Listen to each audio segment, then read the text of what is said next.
I'm Maria Pietroforte, and I am a veteran president and C-level executive in multifamily, both on the private, the public, and believe it or not, as a supplier and vendor. And today we're here to talk about money on the table.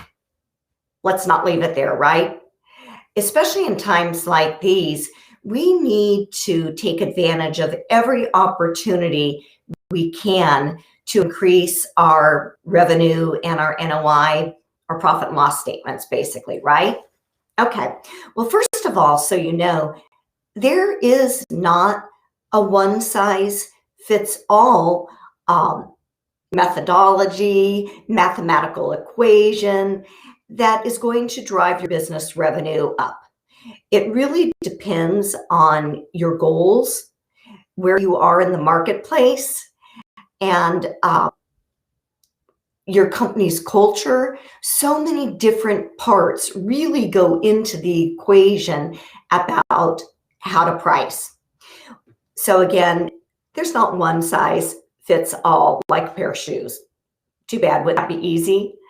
So one of the things that I like to talk about is that in my experience, both on the vendor and on the property management side and with startups, I've used different pricing methodologies throughout my career, and finding the one that works best in your industry with your product type, in your marketplace, and with your demographics is really, really important.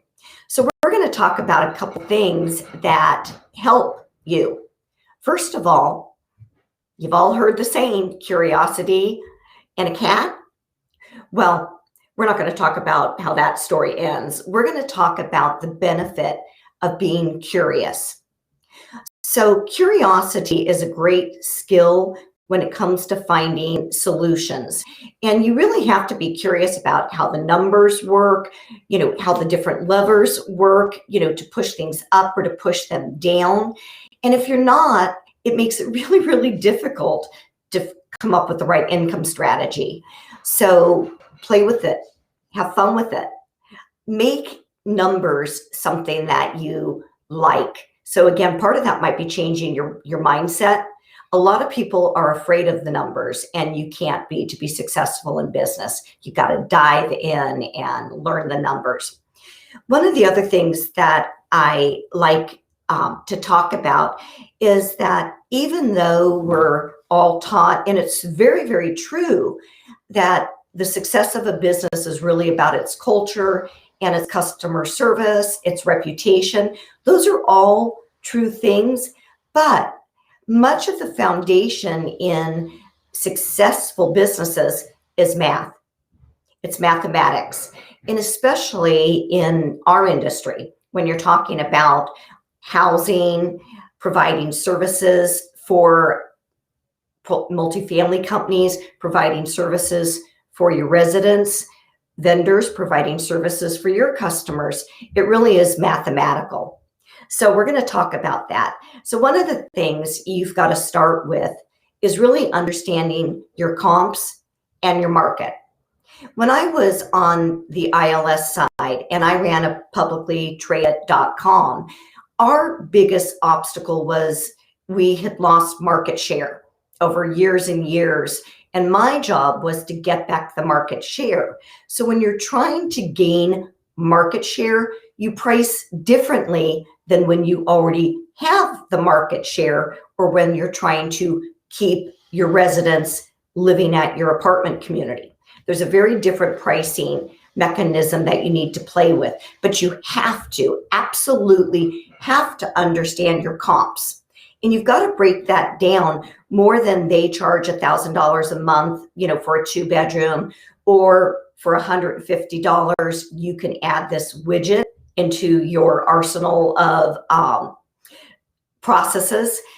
It's more into the individual components of that. So I am just notoriously infamous for truly understanding comps. And I like to break it down when we're talking about the apartment into every single component of that apartment, whether you have wainscoting, whether you have faux wood floors, whether you have in an older building, if you've replaced the old Hollywood lights and you now have a nice light fixture, that's worth something and you need to price it. So it begs to ask the question, especially on the apartment pricing side, as to whether you use a rent optimizer or whether you use humans. Love to know. I'd love for you to answer me that question in the comments of this video. Do you believe that people need to price, or do you believe in using an optimizer, or is there some combination? I'm not going to tell you what I think. You need to call me or email me to have me answer that, okay? It's the same if you're a vendor. How do you price? Sometimes when you're entering a market, you may decide to start high or start low.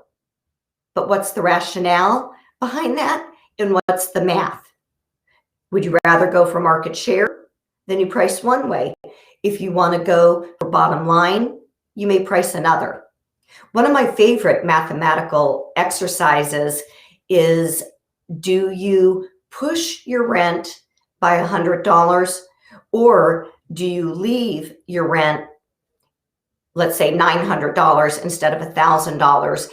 And do you want to sit at 95, 96, 97% occupied, or are you okay at 94% occupancy with everybody paying $1,000?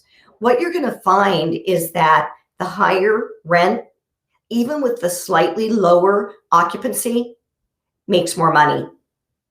And too few property managers and regionals, executives really want to push the rents. They rather have the occupancy. As you can tell, I'm a rent pusher and I run the numbers. So there's so much about math and about your comps. The other thing you need to understand, especially if you're a supplier, is the language of your customer. I see so many service providers speaking to customers or the end user in their language. Well, they don't know what you're talking about. So what you're doing is you're talking with your internal language, and that doesn't translate into dollars for your end user. So we really, really have to be careful with the language that we use in our advertising and in our pricing strategy. I take a look at your websites too. So again, there's so many different things. Buying cycle. We all know that most renters move in the summer, kind of between the school times. But when do most property management companies buy? Depends on their budget cycle. Most of us are on a calendar year. So if you're a service provider, you want to get in there at least summertime to start getting your pitch in front of them so that they budget for you. There's so many factors that go into pricing, and whether you change your pricing seasonally or not. So I love the pricing exercise. I think it's fun. It's also important in how you want to position your company. And that doesn't matter whether you're a developer or a property management company or a supplier. Your pricing methodology goes along with what you're considering your service offering. And they all need to be connected to really have a powerful message. So again, it's back to the numbers. Do your teams understand how the numbers work? Do you teach them that, and do you make it fun? Now, I have an advantage because I was an accounting major in college, but obviously I did not pursue being a CPA because I'm not that type of person. I always like to put the marketing spin and the motivation behind numbers or everything we do. So one of my other favorite things, especially you new construction companies and developers, I'm a no concession girl.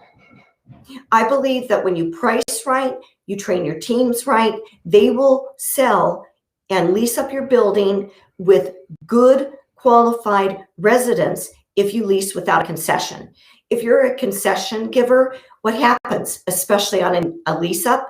They move out when their 1-year lease is up or whatever lease term you're giving them, because they're going to move on to the next special. That's how the game is played. So you need to be thinking about that. You need to also be thinking about what your footprint is. Are you competing against yourself in a macro market, micro market, nationally? Again, it all comes back to your pricing methodology and how you want to sell your product, whether it's an apartment or an app.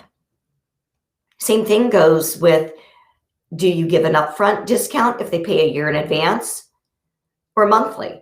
These are all the things you have to think about. There's so much that really goes into pricing and pricing well and maximizing your income. This is a series. So there's a part 3. One more thing we can look at in not leaving money on the table. So your takeaway today is to think about, how can I get my team to like the math and to understand the math and to really price well? Well, one easy thing you can do is contact me and have me help you with that. But I really want you to think about that. Are you getting the most money for your product? And if you're not, what do you need to do to get that? Please contact me at Maria, or my email address, maria@mariapietroforte.com. Check out my link and check out my website. Have a terrific day today, and let's go get that money off the table. Bye.